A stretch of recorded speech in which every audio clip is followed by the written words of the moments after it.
टोपी ट्रांसफर के अलावा कुछ हाथ नहीं आया कि पीयूष जैन की बल्दियत क्या है, भाजपा है या सपा है। मैं कहता हूं कुछ भी हो उसकी बल्दियत, क्या बड़ा सवाल पीयूष जैन नहीं है। ऐसे लाखों पीयूष जैन घूम रहे हैं इस देश में। आपको एक बात बताऊं शरद जी, फखरुल हसन, पश्चिमी उत्तर प्रदेश में एक खनन का कारोबार करने वाले हैं क्या, उन्होंने एक निजी यूनिवर्सिटी भी खोल ली थी। वो पढ़े लिखे नहीं थे लेकिन खोल ली थी। 10,000 करोड़ का कारोबार हुआ। लोगों ने कहा आधा जिला उनका, चाहे कहीं से देख लो। फिर लोगों ने कहा 2 जिले उनके, 4 जिले उनके। इस वक्त वो बहुत सारे केसेस कर रहे हैं और मेरे ख्याल से 250-300 मुकदमे भी उन पर सरकार ने लगाए हैं। उनकी तमाम अमीन जमीन सब ध्वस्तीभूत हो गई, सब कब्जा कर ली, सरकार ने वापस ले ली। लोग बताते हैं कि जब भी, अच्छा ये तो उत्तर प्रदेश में सभी बात जानते होंगे, त्रिवेदी जी आप भी जानते होंगे, फखरुल हसन भी, सचिन रावत भी, अनुभव चक भी, कि नेता को पूरब में मजा नहीं है। पूरब का, दक्षिण का, सब तरफ मध्य का नेता पश्चिम भागता है। महीने में एक बार तो आता ही है। हो सकता है भाई पश्चिम उत्तर प्रदेश में कुछ ऐसा हो, यहां जलेबी अच्छी मिलती हो, कोई नाश्ता अच्छा मिलता हो इसलिए आता हो, लेकिन आता है। फखरुल हसन गलत तो नहीं कह रहा भैया, गलत कहो तो टोक देना क्या। तो लोग ऐसा कहते हैं त्रिवेदी जी कि उस नेता, जो बड़े नेता थे, आते थे उनके उस इलाके में, तो उनके एक सबसे बड़ी जो गाड़ी होती थी कारवां में, क्या उसको उनकी कोठी भेज दिया जाता था और वो भर के वापस आ जाती थी, फिर फ्लीट में चली जाती थी। क्या रामचरितमानस गुटखा से भर के नहीं, नोट से भर के। किसी से पूछ लीजिए उस इलाके में, सब ये किंवदंती आपको सुनाएंगे। क्या बस जान नहीं पाई तो एजेंसियां ही नहीं जान पाई, IB, CBI, ED, CBDT, फेरा, फेमा, यही नहीं जान पाई, बाकी सब जान गए। जाने न जाने गुल ही न जाने, बाग तो सारा जाने रे। उस इलाके के पान की दुकान पर पहुंच जाइए शरद जी ना, बल्दियत के साथ बता देगा पान वाला किस नेता को कितना पैसा जाता था, किस अधिकारी को कितना पैसा जाता था।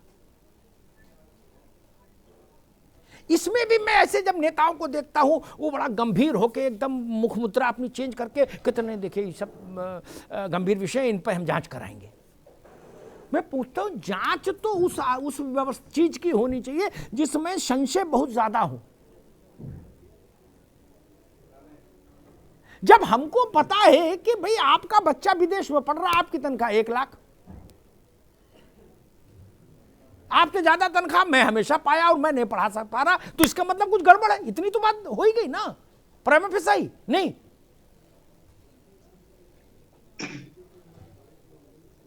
हमको भी पता ड्राई क्लीनिंग का पैसा कितना जाता है, जूता सफेद, मोजा सफेद, कपड़ा सफेद, 250-300 ग्राम की चेन पड़ी, 10-12 अंगूठी, ये किस समाज सेवा मिलती है।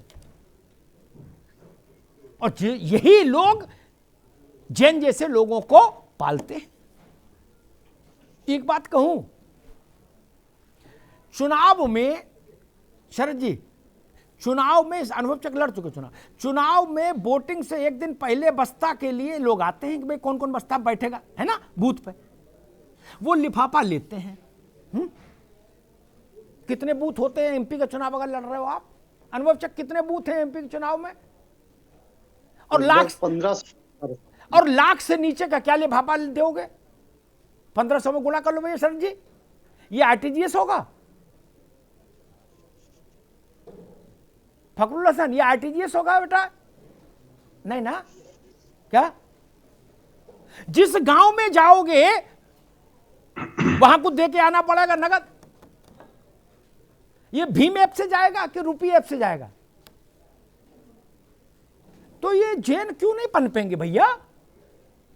मैं कतई नहीं चौंक रहा ना। देश विदेश छोड़िए, कानपुर में ही, ये मेरी सिक्स सेंस कह रही है, कानपुर में ही कम से कम 100 से ज्यादा जैन होंगे, 100 से ज्यादा पीयूष जैन जैसी हैसियत के, सिर्फ कानपुर की गलियों में। अनुभव चक गलत बोला? ये सही है अमिताभ जी। इतने बड़े बड़े कारोबारी हैं, वो भी पजामा ही पहनते हैं, हवाई चप्पल ही पहनते हैं। और सबके चेहरे तो शरद जी हमने देख लिए तो नोटबंदी में, क्या? लेकिन मैं फिर कहूंगा, नोटबंदी में गरीब का नुकसान भले ही हो गया हो। बड़े लोगों से मैंने पूछा, जैन टाइप लोगों से, जैन तो नहीं, कि कितना नुकसान हुआ। मालूम है शरद जी उन्होंने क्या कहा? बोले आप ये मान लो कि 1 साल का प्रॉफिट चला गया, क्या? बस, इससे ज्यादा कुछ नहीं। बोले 20% पे तो बदल ही गया। वो कौन लोग थे, कौन सा तंत्र था जो 20% पर नोट बदल रहा था? ये कोई मैं गुप्त बात नहीं बता रहा।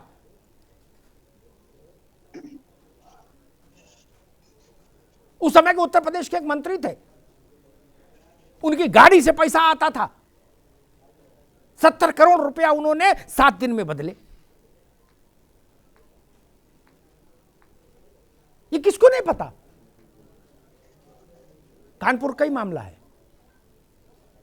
इसलिए मैं कहता हूं, लेकिन गरीब आदमी जब ये सब सुनता है ना, देखता है, टीवी पर हम लोग चलाते हैं, आंकड़े देखता है ना, तो उसका दिल बैठता है। वो सोचता है कि मैं 500 रुपए के लिए मोहताज हूं, 1000 रुपए के लिए संघर्ष कर रहा हूं। ये 300 करोड़ 400 करोड़ क्या है?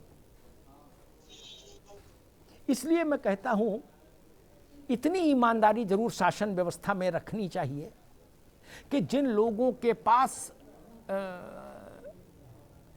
वाजिब इनकम, वाजिब शब्द इस्तेमाल कर, वाजिब इनकम दिखाने का लिए दस्तावेजी प्रमाण पत्र नहीं है, उनकी शान और शौकत पर प्रश्न उठाया जाना चाहिए। एक बार मैंने कहा था कि 2.5 लाख का तोता, बहुत लोगों ने पसंद किया था। 2.5 लाख का तोता पाल रहे हो और इनकम टैक्स के कागज में लिख देते हो समाज सेवा। तो ये सवाल तो उठेगा ना,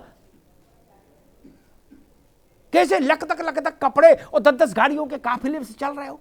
तेल तो मेरे लिए भी 100 रुपए लीटर है और नेताजी के लिए भी। इसलिए जैन जैसे लोगों पर नियंत्रण नहीं हो पाता। राजनीति को इतना पारदर्शी होना चाहिए, प्रशासन को इतना पारदर्शी होना चाहिए कि जो लोग अपनी आय को प्रमाणित नहीं कर सकते, वो अगर उससे ज्यादा का प्रदर्शन कर रहे हैं तो उनके ऊपर शिकंजा कसना चाहिए। धन्यवाद।